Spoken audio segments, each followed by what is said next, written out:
Hey guys. So, this is another one of those videos that I didn't actually want to make, but I just feel like no one's talking about it, at least not with the level of context that I think it is due.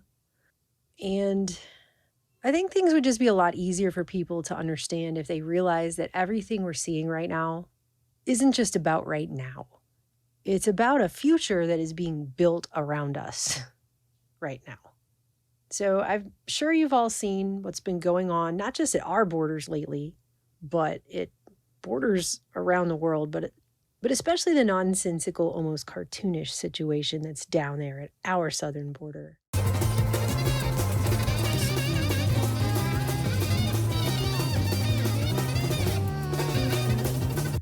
With the Border Patrol cutting barbed wire fences.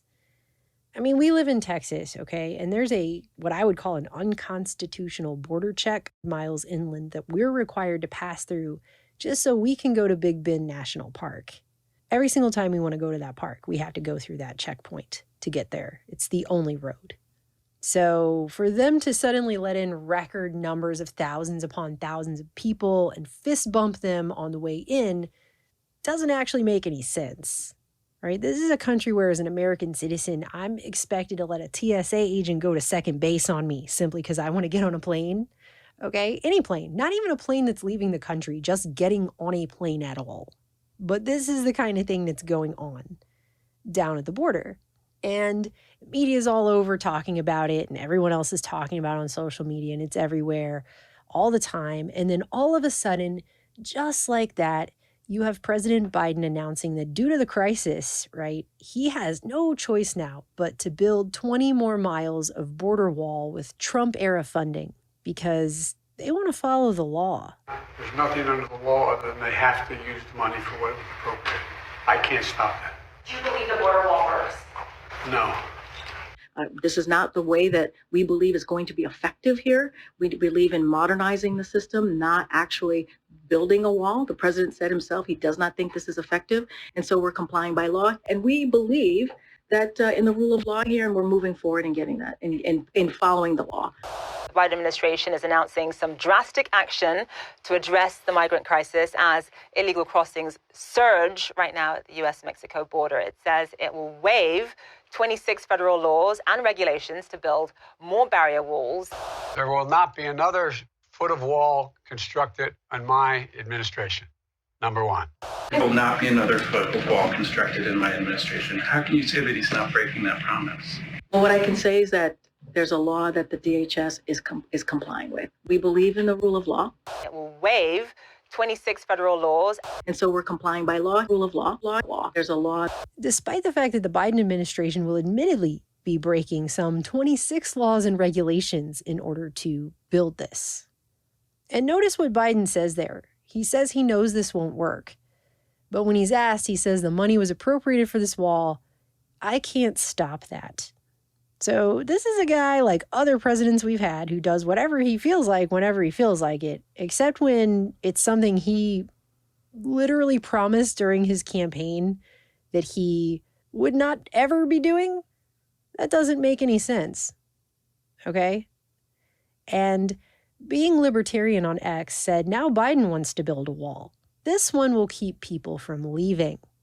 And my brain just kind of jolted when I read that, because I remembered that Trump didn't just sign an EO regarding border walls the first week after he was inaugurated. He signed one regarding expediting a biometric entry-exit tracking system.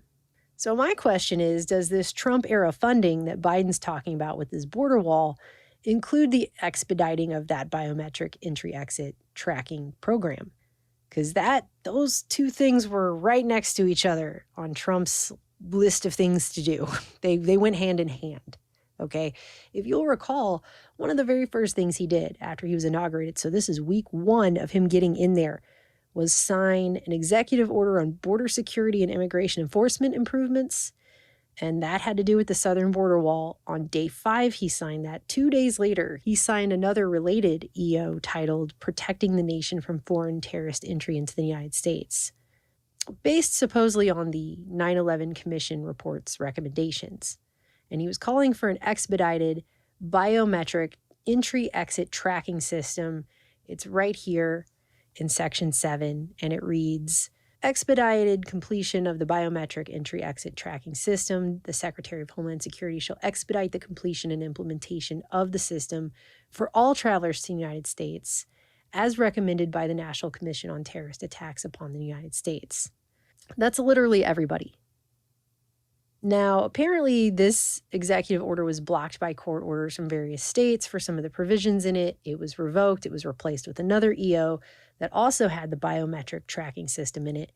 And by the end of 2017, you had Homeland Security quietly testing out facial recognition software in airports, which a report by the Center on Privacy and Technology, which comes out of Georgetown University's law school, said violated Americans' privacy. And they referred to the program as, quote, an invasive surveillance tool that the department has installed at nearly a dozen airports without going through a required federal rulemaking process. So that was by the end of Trump's first year in office. But the truth is, this biometric entry-exit program that Trump was in such a hurry to push through, that he signed an executive order just 7 days after he officially became president, that was not even remotely his idea or even a new idea. Because Obama tried to get that done before the end of his second term and he didn't get to it. Congress before that had set a deadline for it in 2006 under George W. Bush. But again, it didn't happen.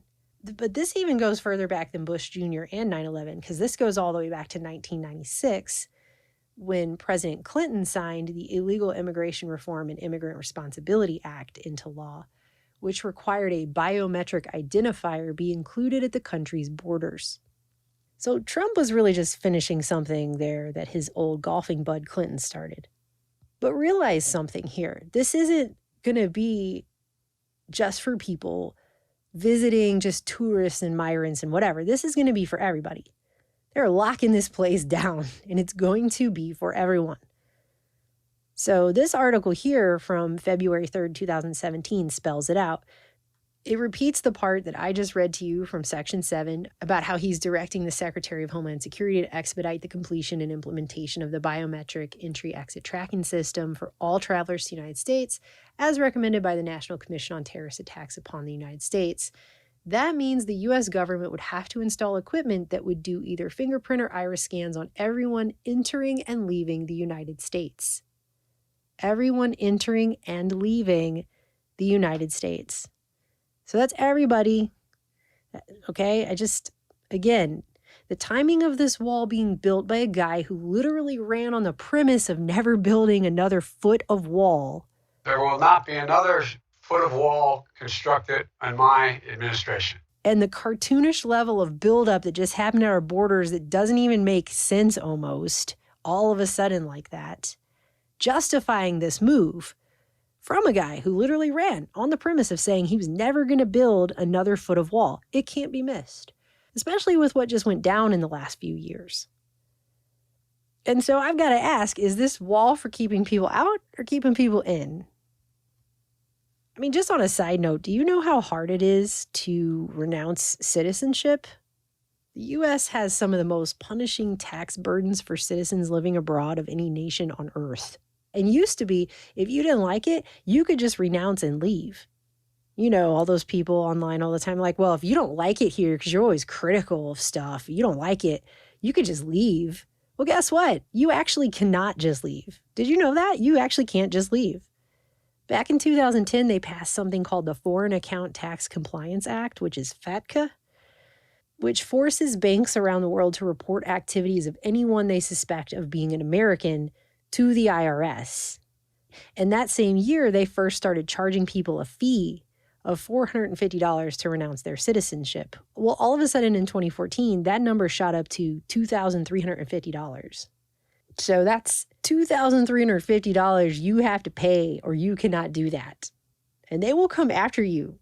They're coming after people. They were threatening some lady who married a guy in Germany and lived there for like 26 years. And they told them they would come after them for capital gains tax if they ever tried to sell their home. And she hadn't even lived here in almost 3 decades. That's the level, okay?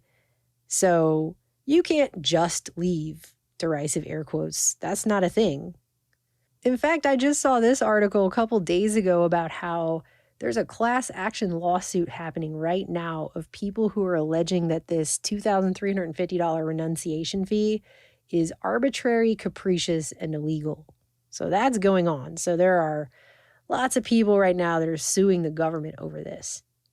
And by the way, some of the software and things that are being used at the border, the CIA-funded Palantir, which was founded by Peter Thiel, has received millions of dollars in contracts with Homeland Security and ICE to roll out software systems of interconnected databases and profiling algorithms that, when you start reading the details of it, it sounds an awful lot like DARPA's 2003 Total Information Awareness Program, which I'm sure you all remember the logo for that one.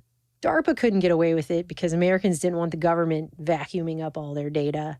But apparently the tech giants is just totally fine for some reason for people. I don't understand what makes it different. I don't know that there's a lot of meaningful difference sometimes between corporations and our government, but for some reason people seem to think so. I mean, it makes sense to call it Palantir if you've watched Lord of the Rings. The Palantir was a crystal ball that not only watches everything everyone does, and it can see the past, but it can also predict the future with that data. So what people might do next, right? I don't know.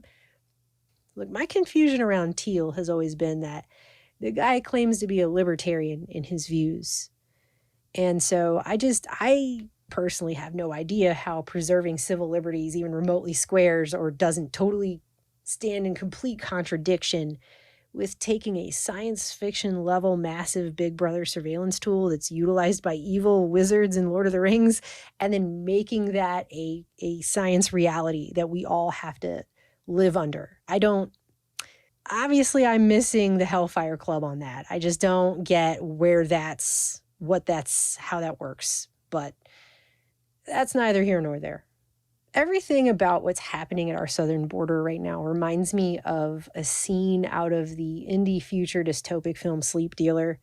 Aaron had me watch this a few years ago, and it's stuck with me the whole time because it's this future nightmare version of our world where water resources have been tightly controlled and locked down with drone-protected walls and fences and stuff, and surveillance tools are just ubiquitous everywhere. And there's a scene just for a second where an American citizen attempts to cross the border into Mexico from the United States, and a talking biometric computer-mounted machine gun evaluates him and scans his eyeball and then says, "You may exit the country, sir." You may exit the country, sir. So that was giving him permission to leave, because you're not allowed to just leave the country. It didn't say you may now enter Mexico. It wasn't Mexico who was making that decision. It said you may exit the country. You're allowed to leave. You have the privilege of being allowed to go out of here.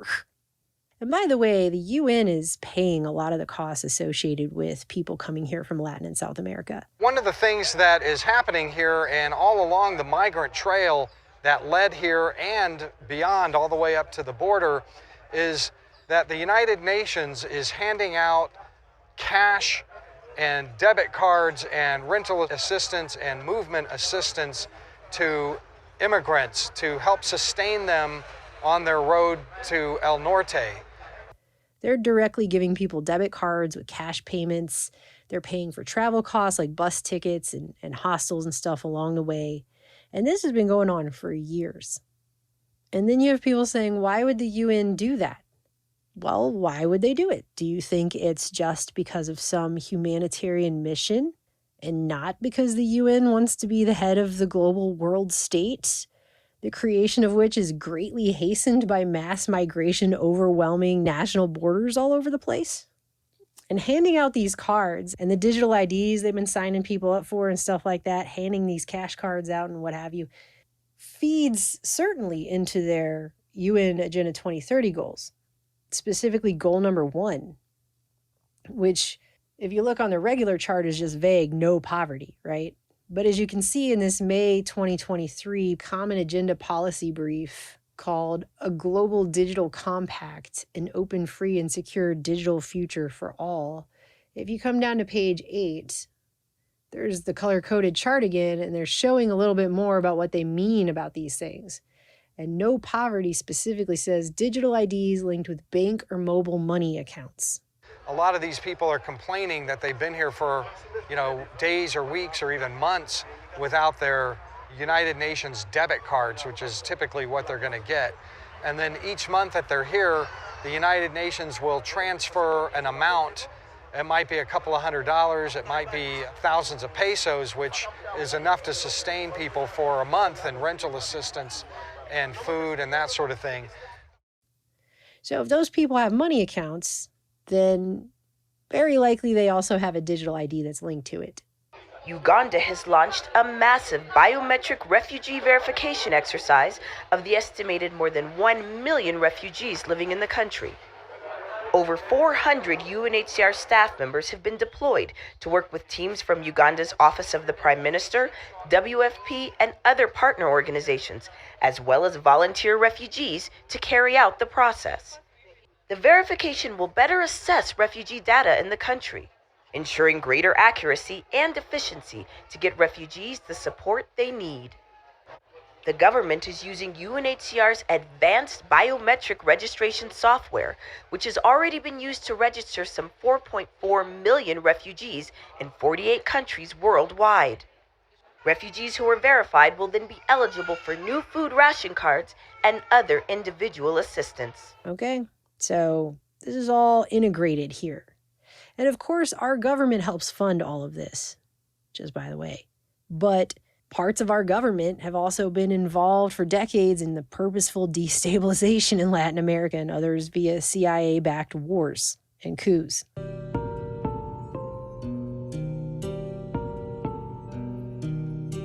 It's actually been an open secret for decades, but for the first time now, the CIA has released documents that show its role in the 1953 coup. That is the coup that toppled Iran's democratically elected prime minister. Guatemala, 1954. Flushed with success, America's secret government decided another troublesome leader must go. Independence, featuring corrupt governments, became the model of choice. How and why was Patrice Lumumba murdered 40 years ago? This is where CIA agent Larry Devlin lives. He was the man the American government entrusted with the murder of Lumumba. In a heavy wave of rioting in the streets of Ciudad Trujillo and in other sections of the Dominican Republic. Station master for the Central Intelligence Agency, and he retired, but was still doing freelance work, if you may. And the United States government, he told me this himself, had him and another man go down to the Dominican Republic, put a tree across the road, and when the president came by, they just machine gunned him. What they were trying to build was a just, equitable democracy that took control of Chile's economy from the United States and its proxies. In Santiago, General Pinochet, America's man, sent in his British-made bombers against the presidential palace. So, to ignore the things that the government has done, not just under Biden's administration, but previous administrations before him, going back to when I was a child, to drive migrants here, for anyone to think that that same instrument involved in doing that is going to solve or fix a problem that it caused, without that solution being a pre-planned, prescribed solution, scribed previously, the very kind of solution that's found after the words problem and reaction in the Hegelian dialectic, to think that that's not going to be the case is really just choosing to be blind to everything that's planned for this future that they're telling us all the time they're trying to usher in. That's also been long reported by the mainstream media, just by the way, that the UN wants a universal digital ID, that would be particularly useful for refugees. And of course, that's also been touted by the World Economic Forum as a solution to alleviate global risks of health and movement, which they started pushing really right after COVID hit the fan in a report they put out in May 2020. So but they've probably pushed it before that, but that's the one I immediately found. They've been pushing it for a while. Overall here, my issue is that once there's global governance, if you don't like it, who can you appeal to, right? Where are you going to go? I've said that on this channel for the whole time I've had this channel. Mars, are you going to Mars? Because I don't think that's what's happening for a lot of us. I don't think a lot of us have a ticket to Mars. And this kind of situation right here is why colonists during the American Revolution started gathering at liberty trees, and the flag that they hoisted on those trees said appeal to heaven. Because at that point, the tyranny of man's systems became so great that they had to take their anger and their complaints to a higher court than that of man. They were appealing directly to heaven. Step into Wix Studio, the web creation platform built for agencies. So I've seen people making these comments, why so many military-aged men? Why does it seem like a lot of these videos of people coming over the border, there's hardly any women and children, but it's mostly military-aged males? And I'm just going to throw this out there, is that U.S. military is having a really hard time right now recruiting people. So it's been reported, and it started really being talked about a lot last year, how they were facing the biggest recruiting hurdles in 50 years in the military. And if you'll recall what was going on 50 years ago, that was 1973 was the end of direct U.S. military involvement in the Vietnam War. So you can probably imagine why that wasn't super popular then. And so we haven't seen these kinds of recruiting issues with our military since that time. And so last October, it was reported that the Army had missed its annual recruitment by 25%, which was the worst ever. And that the Army itself had shrunk to the smallest size it had been since 1940. And that they were struggling to find recruits. And that has continued through this year. Apparently, the Navy has fallen short 7,000 sailors for 2023, despite relaxing the rules to get in and offering big bonuses and all kinds of stuff. Still, people are not signing up, okay? So what the military has been doing now is offering a fast track to citizenship for immigrants to sign up. The goal here is to try to overcome years of recruiting shortfalls. And interestingly, that was all over the mainstream media back in June of this year. Right before this became a big talking point, you had all these articles coming out all over the place about how Uncle Sam wants migrants, facing shortages, the military is recruiting immigrants and trading citizenship for service. So just saying, that is going on. And with some of the things that are happening in the world right now, do they plan to go to a wider world war? I mean, it's only been talked about for a very long time that was something that would be done eventually to unite the world, that it would be the final thesis, antithesis, synthesis for the East and West through a World War III scenario. It's not really going to work so well if the military is at its lowest recruitment that it's seen in 50 years, and they're facing a massive recruiting shortage. I'm just saying the problem suddenly just gets worse and worse and worse, and the media is all over it. People are freaking out all over social media. And now Biden is putting in Trump's wall. Does that even make sense to you? And how long will it be until he goes ahead with the rest of the plan? And we just have to have the biometric entry-exit tracking system and the digital IDs to go along with that, and really just finish what Trump and Obama and Bush and Clinton were all working on. Because this whole thing is a one-way street, guys.